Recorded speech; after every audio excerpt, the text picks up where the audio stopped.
Hello, I am Charlie, your personal starter deck companion, and today we're going to talk about Azurite Sea's Emerald Sapphire Starter Deck, Genius Reinvented. This is a deck filled with some of the most inventive glimmers around, so cue up Fallout Boy, grab your favorite energy drink, because this is going to be an all-night cram session of the best strategies to use. Whether you're playing with your study group or looking to take first place at your next SEAL tournament, we've got you covered. Genius Reinvented has assembled a heroic team of glimmers that make use of the Inventor archetype, pairing the flexibility of Emerald with the lore gaining and healing abilities of Sapphire. Genius Reinvented features 49 characters, 3 actions, 2 locations, and 6 items. Genius Reinvented also features a generous 55 inkable cards, with only 5 uninkable cards. This means altering your opening hand should be a breeze. And while this starter deck features cards mainly from Azurite Sea, you will also find a few Shimmering Skies cards there to back them up. In terms of the general strategy of this deck, Genius Reinvented can switch comfortably from being aggro oriented to building up combos that can provide huge lore gains in a single turn. These glimmers definitely have bigger brains than muscles though, so challenging is definitely not their greatest strength. Instead, there are multiple tools to protect your characters whilst disrupting your opponent. Hero Hamada, team leader, definitely lives up to his title and is one of the most useful and flexible characters in this deck. His I need to upgrade all of you ability provides all of your other inventors with resist, helping them stick around for longer. And his Shape the Future ability allows you to pay 2 ink to filter through your deck to look for the answers you need depending on the situation. Playing Hero on curve on turn 4 will definitely be advantageous, not only to protect your lower cost characters, but also to search for what you need to close out the game. Gadget Hackwrench is another good synergy piece for Inventors, and a possible alternate turn 4 play. In addition to some good stats and high questing potential, her mechanically savvy ability allows you to reduce the cost of Inventor characters. It does however rely on having 3 items in play, and with only 6 total in this deck, may be a little bit hard to set up. Still, if you're able to meet the condition, it will allow you to start overwhelming your opponent with an army of Inventors. Hero Hamada Robotics Prodigy can make this setup somewhat easier, as his sweet tech ability allows you to search your deck for exactly what you need.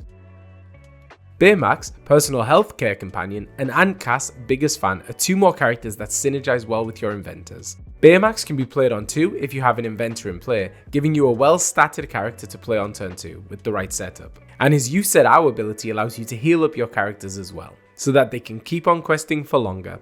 Antcass, on the other hand, can provide an additional lore to an Inventor when she quests. This is an ability that can really turn the game in your favour, so be sure to keep Cass well protected when you can. Honey Lemon, Chemical Genius, and Gogo Tamago Darting Dynamo are 2 other great additions to this deck. Both can be effective at getting you to 20 lore, but it's their kicker abilities that provide extra utility, forcing a discard or gaining some uninteractive lore respectively. And because of the strength these abilities can have to take control of a game, it's certainly best to avoid playing these 2 unless you have enough ink to activate those abilities. There are some other great characters in this deck too. Fred, Mascot by Day, is a great turn 1 play to start applying some early lore pressure, while Pleakley, Scientific Expert, gives you some options for gaining some additional ink, especially effective when you're on the draw going second. As this deck features Emerald, we naturally see some ward characters too. The unassuming Heaklit, Stoic Butler, along with Goofy, Expert Shipwright, can be tricky for your opponent to cleanly answer, and Goofy's clever design ability allows you to provide ward to your other important characters.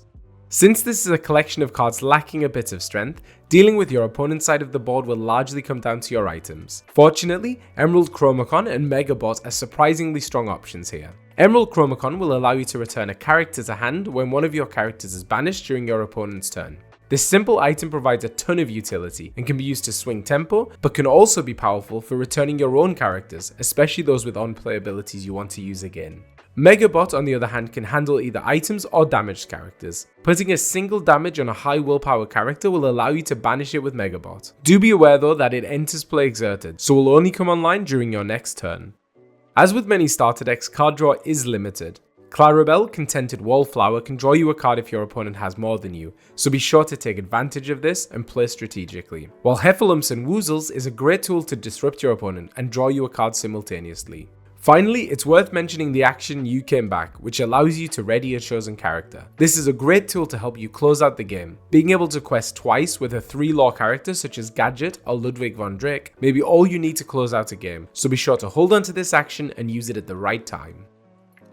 Like most starter decks, the limited quantities of cards available mean you will often have to roll with the punches and play based on your opening hand. That said, there are a few strong lines of play depending on what you draw. Going for an Inventor line, a turn 1 yokai is ideal. He's fairly unremarkable, but his Inventor classification means you'll be able to play Baymax down a turn early on 2 to give you a strong start. On turn 3 you can drop Hero to make use of his tutor effect, although Cast and Gadget are other options to set up your combos. Hero on turn 4 will make your earlier characters a bit harder to deal with, and he can scry for more answers you need from there. If you have the shift target in place, Gadget is another strong card to play on either turn 4 or 5, and her questing power can be boosted further by Cass.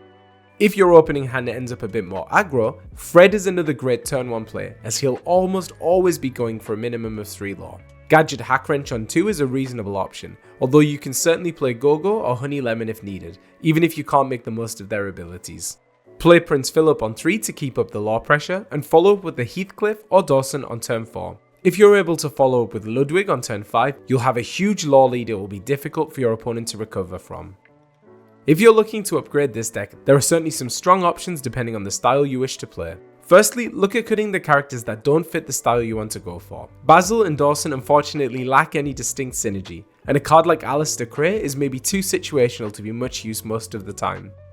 If you want to go all in on Inventors, look at increasing the copies of powerhouse cards like Hero Hamada Team Leader, whose resist can make your characters more tricky to deal with.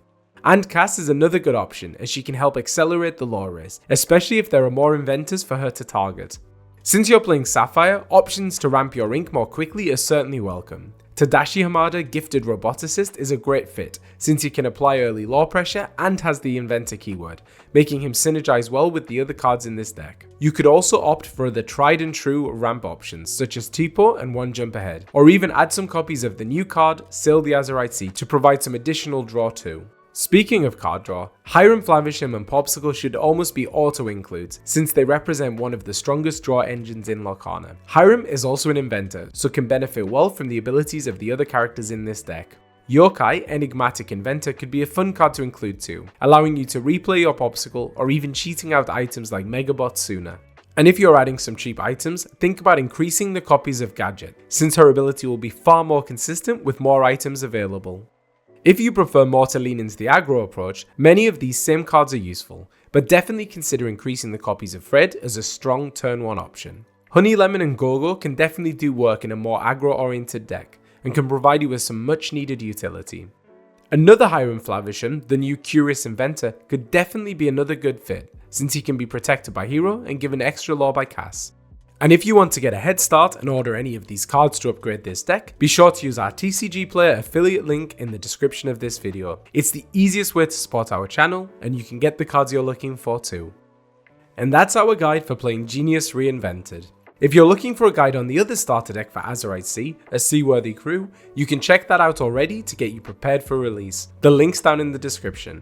And if you found this video helpful, be sure to hit the like button on the way out. We'd really appreciate it. And don't forget to subscribe and hit that notification bell, as we'll have gameplay of both starter decks on release. And until next time, happy questing and Excelsior!